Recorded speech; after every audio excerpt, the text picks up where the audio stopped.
ખેડા જિલ્લાના ભાજપમાં મોટી હલચલ જોવા મળી છે. 200 જેટલા કાર્યકરો ભાજપના 200 જેટલા કાર્યકરો કોંગ્રેસમાં જોડાયા છે.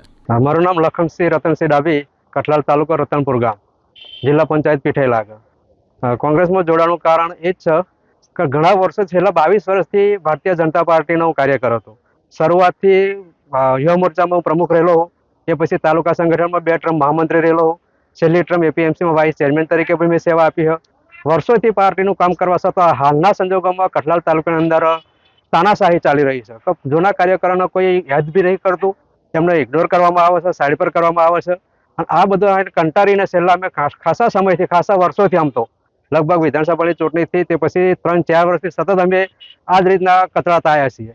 ના છૂટકે અમારે છેલ્લે આજે કોંગ્રેસની અંદર જોઈન્ટ થવાનો નિર્ણય છેલ્લે કર્યો. અમે પીઠે જિલ્લા પંચાયતમાંથી 200 કાર્યકર સાથે, એમાં સરપંચો છે, પૂર્વ તાલુકા પંચાયતના સભ્યો છીએ, સંગઠનના હોદ્દેદારો છીએ, આ બધાની સાથે આજે 200 કાર્યકર સાથે અમે કોંગ્રેસમાં જોડ્યા છીએ. એ કારણ એ જ કે ભાજપની જે નીતિ છે અત્યારે હાલ જે કઠલાલ તાલુકાની અંદર ચાલી રહી છે એનાથી ત્રાસીને અમે કોંગ્રેસ પાર્ટીની અંદર જોઈન્ટ થયા છીએ. વર્તમાન સમયમાં ભાજપ સરકારની નીતિ રીતિ જે રીતે લોકો હેરાન થઈ રહ્યા છે, અને તમે જુઓ તો તાલુકા પંચાયત, જિલ્લા પંચાયતના ઇલેક્શનની જેવી જાહેરાત થઈ ત્યારબાદ અમે મિટિંગો લઈને અનેક તાલુકાઓમાં ગયા.